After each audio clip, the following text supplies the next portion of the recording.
ಮಲೆನಾಡು ಸೊಬಗಿನ ಸಹ್ಯಾದ್ರಿ ಕಪ್ಪತಗುಡ್ಡಕ್ಕೆ ಪ್ರವಾಸಿಗರ ದಂಡು.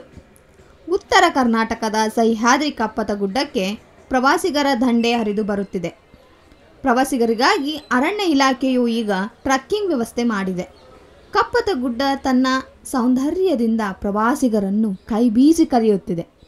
ಬೆಳ್ಳಂಬೆಳಗ್ಗೆಯೇ ಕಪ್ಪತಗುಡ್ಡಕ್ಕೆ ಮುತ್ತಿಡೋ ಮೋಡಗಳು, ಹೊಗೆಯಂತಿರುವ ಮೋಡಗಳ ನಡುವೆ ಹಸಿರು ಗುಡ್ಡಗಳು ಪ್ರವಾಸಿಗರ ಕಣ್ಮನವನ್ನು ಸೆಳೆಯುತ್ತಿದೆ. ಗದಗ ಜಿಲ್ಲೆಯ ಗದಗ, ಮುಂಡರಗಿ ಹಾಗೂ ಶಿರಹಟ್ಟಿ ತಾಲೂಕುಗಳ ಸುಮಾರು 33,000 ಹೆಕ್ಟೇರ್ ಪ್ರದೇಶದಲ್ಲಿ ಮೈಚಾಚಿಕೊಂಡಿರುವ ಕಪ್ಪತಗುಡ್ಡದ ಸೌಂದರ್ಯವು ಪ್ರವಾಸಿಗರನ್ನು ತನ್ನತ್ತ ಸೆಳೆಯುತ್ತಿದೆ. ಇಲ್ಲಿನ ಕಪ್ಪತಗುಡ್ಡ ಪ್ರದೇಶದಲ್ಲಿ ಬೀಸುವ ಗಾಳಿಯು ಏಷ್ಯಾ ಖಂಡದಲ್ಲಿಯೇ ಪರಿಶುದ್ಧವಾದ ಗಾಳಿ ಅಂತ ಕೇಂದ್ರ ಹವಾಮಾನ ಇಲಾಖೆ ತಿಳಿಸಿದೆ.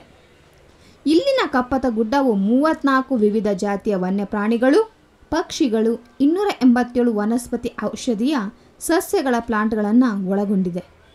ಒಟ್ಟಾರೆ ಇಲ್ಲಿನ ಕಪ್ಪತಗುಡ್ಡದ ಸೌಂದರ್ಯವನ್ನು ವೀಕ್ಷಿಸಲು ರಾಜ್ಯದ ನಾನಾ ಜಿಲ್ಲೆಗಳಿಂದ ನಿತ್ಯವೂ ಪ್ರವಾಸಿಗರು ಭೇಟಿ ನೀಡುತ್ತಿದ್ದಾರೆ. ವರದಿ ಚಂದ್ರಶೇಖರ ಸೋಮಣ್ಣವರ.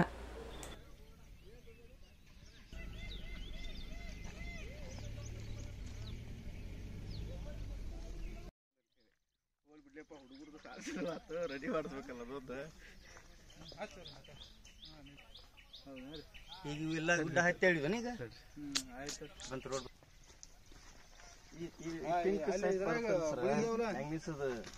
ಹೌದು ಸರ್ ಅಲ್ಲಿ ಯಾಕೆ ಪಿಂಕ್ ಕಲರ್ ಬರ್ತದೆ.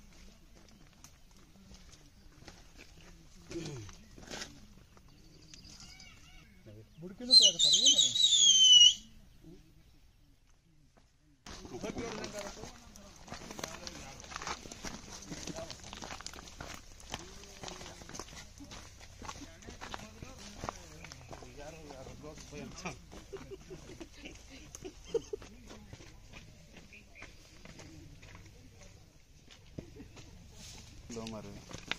బచ్చలు బండి ఉంది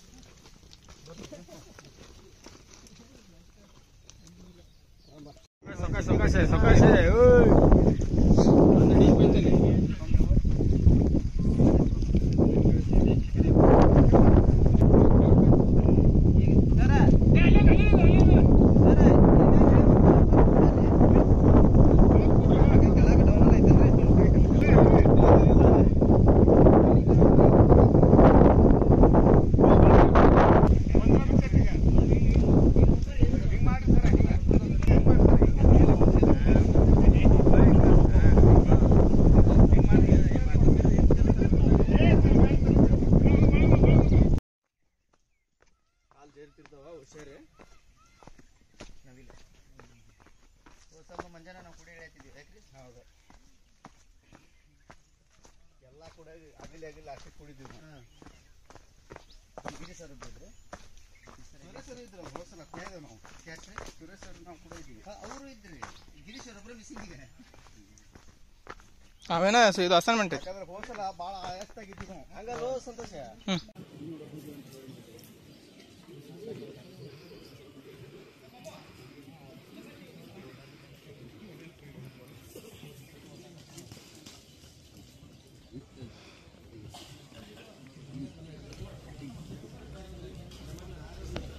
ಇಲ್ಲಿ ಡಿಸ್ಕೃತಾವಲ್ಲಿ ಹಿಂಗ ರೋಡ್ ಸಲುವರ್ಗಲ್ಲ ಹಿಂಗಾಗಿ ಎಲ್ಲ ಬೆಲೆ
ಬಿಡ್ಲಿಪ್ಪ ಹುಡುಗರದು ಸಾಧಿಸಿದ ರೆಡಿ ಮಾಡಿಸ್ಬೇಕಲ್ಲ ಅದೊಂದು ಈಗ ಇವೆಲ್ಲ ಗುಡ್ಡ ಹತ್ತಿ ಹೇಳಿವನ ಈಗ ಆಯ್ತು ಬಂತು ರೋಡ್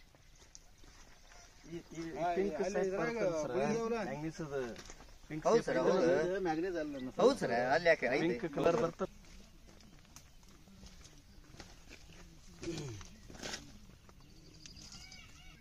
ಬುಡಕಿನೂ ತಯಾರಿಸ್ತಾರೆ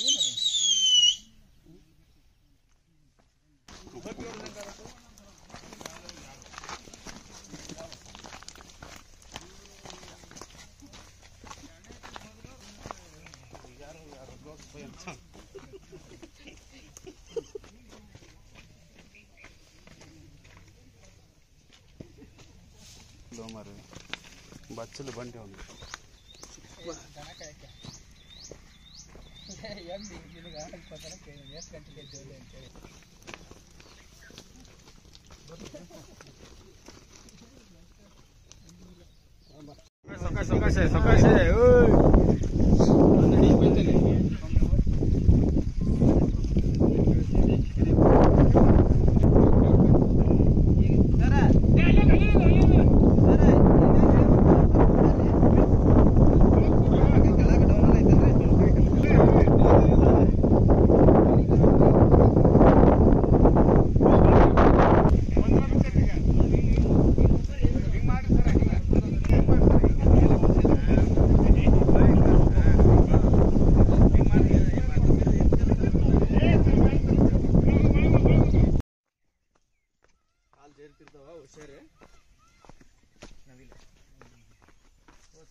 ನನ್ನ ಹೆಸರು ರಾಮಪ್ಪ ಪೂಜಾರ್ ಅಂತೇಳಿ, ನಾನು ಶಿರಟ್ಟಿ ವಲಯ ಅರಣ್ಯಾಧಿಕಾರಿ.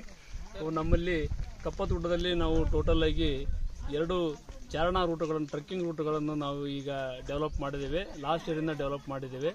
ಸೊ ನಾವು ಮಿನಿಮಮ್ ಆಗಿ 20 ಜನ ಯಾರು ಬರ್ತಾರೆ ಅವರಿಗೆ ನಾವು ಚಾರಣ ವ್ಯವಸ್ಥೆಯನ್ನು ನಮ್ಮ ಇಲಾಖೆ ವತಿಯಿಂದನೇ ನಾವು ಮಾಡ್ತಾ ಇದ್ದೀವಿ.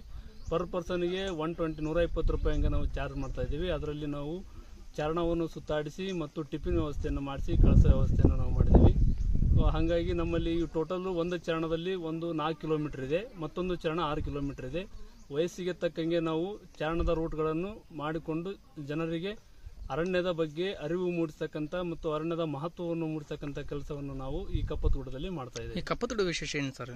ನಮ್ಮ ಕಪ್ಪತ್ತಗುಡ್ಡದಲ್ಲಿ ಏನಿದೆ, ಟೋಟಲ್ ಆಗಿ ಈಗ ಲಾಸ್ಟ್ ಟೈಮ್ ನಾವು ಸರ್ವೆ ಮಾಡಿದಾಗೆ, ಎನಿಮಲ್ ಸರ್ವೆ ಮಾಡಿದಾಗೆ ಟೋಟಲ್ 34 ಎನಿಮಲ್ಸ್ ನಮ್ಮಲ್ಲಿ ಕಂಡು ಬಂದಿದ್ದಾವೆ. ಹಾಗೂ 287 ಮೆಡಿಸಿನಲ್ ಪ್ಲಾಂಟ್ಗಳು ಕಂಡು ಬಂದಿದ್ದಾವೆ.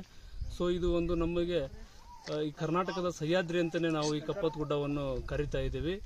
ಇಲ್ಲಿ ಈ ಮಳೆಗಾಲದಲ್ಲಿ ತುಂಬ ಪ್ರವಾಸಿಗರನ್ನು ಇದು ಅಟ್ರಾಕ್ಟ್ ಮಾಡ್ತಕ್ಕಂಥ ಒಂದು ಪ್ರದೇಶವಾಗಿದೆ. ಉತ್ತರ ಕರ್ನಾಟಕದಲ್ಲಿ ಯಾವುದೇ ಪ್ರದೇಶವೂ ಈ ಥರ ಇಲ್ಲ. ಸೊ ಹಾಗಾಗಿ ಲಾಸ್ಟಲ್ಲಿ ಏಷ್ಯಾದಲ್ಲಿ 2ನೇ ಅತಿ ಶುದ್ಧವಾದ ಗಾಳಿ ಪ್ರದೇಶವನ್ನು ಹೊಂದಿರತಕ್ಕಂಥ ನಮ್ಮ ಕಪ್ಪತ್ತಗುಡ್ಡ ಆಗಿದೆ. ಆದ್ದರಿಂದ ನಾವೆಲ್ಲರೂ ಕಪ್ಪತ್ತಗುಡ್ಡವನ್ನು ಕಾಪಾಡಿ ಕಪ್ಪತ್ತಗುಡ್ಡವನ್ನು ಬೆಳೆಸತಕ್ಕಂಥ ನಿಟ್ಟಿನಲ್ಲಿ ಕೆಲಸ ಮಾಡಬೇಕಾಗಿದೆ. ಹೆಂಗಿದೆ ಸರ್ ಪ್ರವಾಸಿಗರ ಹೊರತು? ಸೊ ಪ್ರವಾಸಿಗರು ಈಗ ತುಂಬ ಆಗಿದೆ. ಪ್ರವಾಸಿಗರಲ್ಲಿ ಒಂದು ಕೊರತೆ ಏನಂದರೆ, ನಮಗೆ ಅಕಾಮಿಡೇಷನನ್ನು ಮಾಡಿಕೊಟ್ಟಲ್ಲಿ ತುಂಬ ಹೆಲ್ಪ್ ಆಗುತ್ತೆ ಅಂತ ಹೇಳ್ತಾ ಇದ್ದಾರೆ. ನಾವು ಈ ಸರದ ಅಕಾಮಿಡೇಷನ್ಗೂ ಕೂಡ ಹೆಲ್ಪ್ ಮಾಡ್ತಾ ಇದ್ದೀವಿ. ಅಕಾಮಿಡೇಷನ್ಗೂ ಕೂಡ ನಾವು ವ್ಯವಸ್ಥೆಯನ್ನು ಮಾಡ್ತಾ ಇದ್ದೀವಿ. ಸೊ ಮುಂದಿನ ದಿನಮಾನಗಳಲ್ಲಿ ನಮ್ಮದೇ ಟ್ರೆಕ್ಕಿಂಗ್ ರೂಟ್ಗಳನ್ನು ಡೆವಲಪ್ ಮಾಡಿಕೊಂಡು ನಮ್ಮದೇ ವೆಹಿಕಲನ್ನು ಒಳಗೆ ಮೂವ್ಮೆಂಟ್ ಮಾಡೋ ವ್ಯವಸ್ಥೆಯನ್ನು ನಾವು ಮಾಡ್ತಾ ಇದ್ದೀವಿ. ಒಂದು ಟ್ರೆಕ್ಕಿಂಗನ್ನು ಮಾಡ್ತಾ ಇದ್ದೀವಿ. ಇಲಾಖೆ ಅಧಿಕಾರಿ ಮತ್ತು ಸಿಬ್ಬಂದಿಯವರು ಸೇರಿಕೊಂಡು ಒಂದು ಆಹ್ಲಾದಕರವಾದ ವಾತಾವರಣದಲ್ಲಿ, ಏನು ನಾವು ಹೆಲ್ತ್ ಈಸ್ ವೆಲ್ತ್ ಅಂತ ಹೇಳ್ತೀವಿ, ಆ ರೀತಿ ಹೆಲ್ತಿಗೆ ಇಂಪಾರ್ಟೆನ್ಸ್ ಕೊಡೋ ನಿಟ್ಟಿನಲ್ಲಿ ಈ ದಿವಸ ಒಂದು ಒಳ್ಳೆಯ 6 ಕಿಲೋಮೀಟರ್ ಟ್ರೆಕ್ಕಿಂಗನ್ನು ನಾವು ಮಾಡ್ತಾ ಇದ್ದೀವಿ. ಅತ್ಯಂತ ಒಂದು ಖುಷಿಯಿಂದ ಎಲ್ಲರೂ ಭಾಗವಹಿಸಿದ್ದಾರೆ. ಅತ್ಯಂತ ಯಶಸ್ವಿಯಾಗಿ ನಡೀತಾ ಇದೆ.